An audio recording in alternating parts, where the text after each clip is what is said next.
Setsumetsu Evolution. Hey guys, welcome back to T Fighters channel. So today I'll be covering about the DBTO3 cards that are revealed in recent stream. So the DBTO3 cards are actually covered 2 Aurora Battle Princess support and 2 Magnolia support. So I'll be covering the Aurora Battle Princess first. So I'll start with Survey Vermilion. So her ability is Auto Rearguard Circle. When your opponent cards placed on Rearguard Circle from Order Zone, you Soul Charge 1, and so once per ability. So hey, more Soul Charge for Aurora Battle Princess. At first, I kind of find it not necessary because you already Soul Charge 3 with the Prison and you have Bubble Mine. But then I see the next card, which is Aurora Battle Princess Execute Lemonin. So it makes sense, but then let's look at Survey Lemonin before I continue with my statement.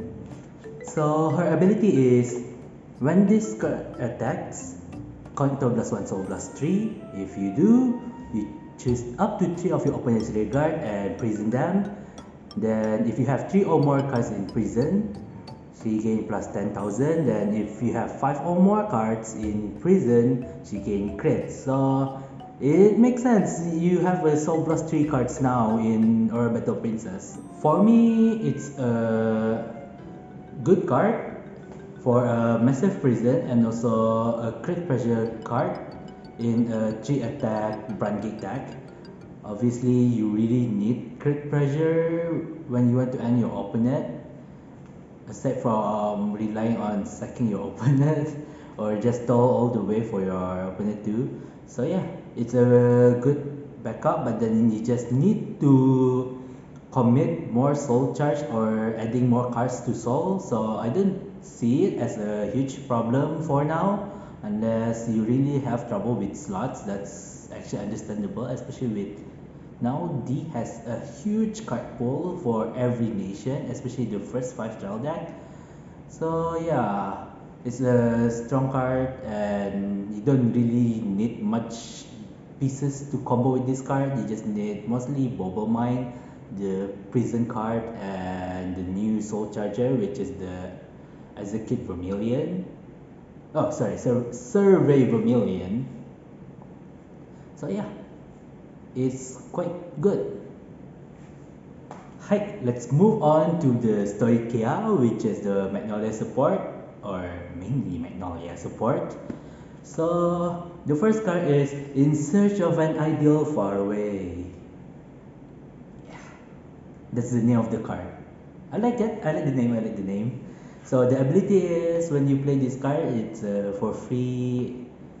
It's a free cost ability, and it's a great one.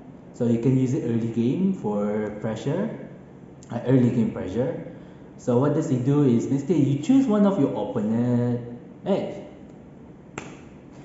Basically you choose one of your units and then it gains auto Vanguard Circle or Rearguard Circle when your other unit attacks.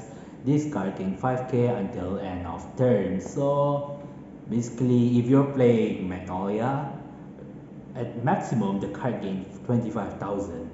But then if you play Gunosla, you wanted it to be the second last attack, so it gains 20,000. Then using Gunosla ability, you can just send it the plus 20,000 to someone else, or plus 25 with Magnolia or the Minaru, or plus 35 you trigger. So it's a very good card, but for me the deck has too much space, like a lot of huge card pool. Again, another problem is huge card pool, but it's hard to slot in new cards in. And not to mention that this other card can be played in Zorga. Even though you only gain at most 10,000 with it, but then it's another card that you can choose for Alchemagic, like a possible Highlander-ish Alchemagic deck. So it's easier for you to play Zorga Alchemagic, unlike the other common grade 3 that Alchemagics. So it's a good card, another option to play. But for me, you kinda have trouble with this space in the game. So until all of the card pool inside the set is released, there's no guarantee that any of these cards going in the deck yet. Then moving on to the next card, Seven Horn Beast Gavrek. So his ability is Auto Regular Circle. When another card in the same column attacks, in the same column as this unit attacks, you may play the cost, which is the Soul Blast one. If you do, the card gain 10,000. Then you choose all of your opponent's rear guards. And when during the battle that this unit attacks, your opponent cannot call cards from hand to Guardian Circle with the cards that has the same grade as the chosen rear guards. So why is it choose instead of just say all of your opponent's rear guard instead?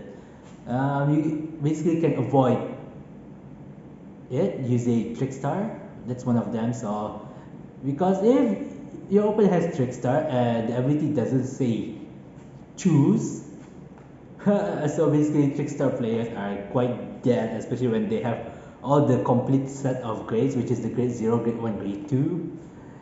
They'll basically say, oh, okay, I don't have any cards in hand, so no guard. Joke aside about that part, let's see, since I'm a Magnolia player, for me, the first thing I can think of is Q-Nosla, because Q-Nosla, okay, it gained 10,000, and then let's say I play searching for Ideal Far Away again, so it gains 30,000, and you just inherit it to discard, give the power to discard. Dang, you can basically almost cannot guard it, especially when your opponent has a grade 1 in their field. Aside from Q-Nosla, you can just play this card with other strong beat stick at the back row, which is either the Minaru, the new promo card, and other more cards, because honestly from set 1 and set 2, most of the back row cards are actually, you have a huge card pool for back row card, but then for set 3, this is like one of the best card at the front row now. And also the Minaru and other cards, but this is literally one of the solid cards at the front row in the current Stoichea card pool.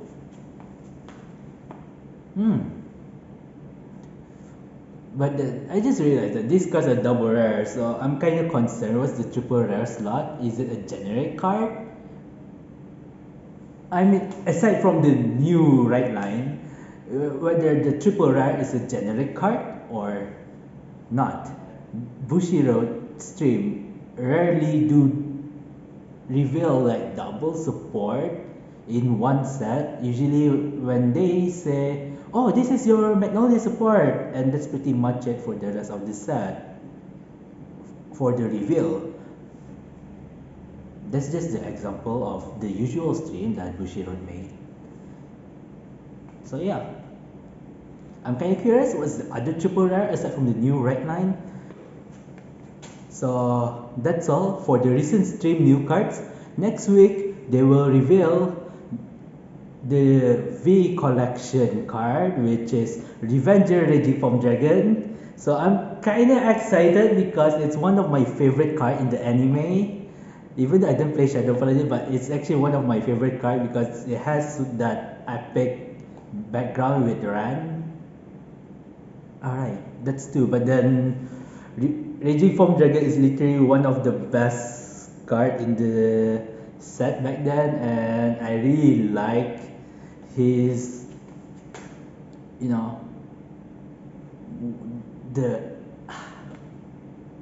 I really like the epic part of him during the anime time. It's season 3. It's literally one of my top 5 favorite cards in the anime. Oh, especially during the match between Ran and Tatsu. so badass. So yeah, I'm actually excited to see that. And then they reveal new cards from set 3 too. So I'll be covering them. But then for the set 3, I'll just say new cards because I can't read the kanji. So see ya guys. Like and subscribe and see you on next video.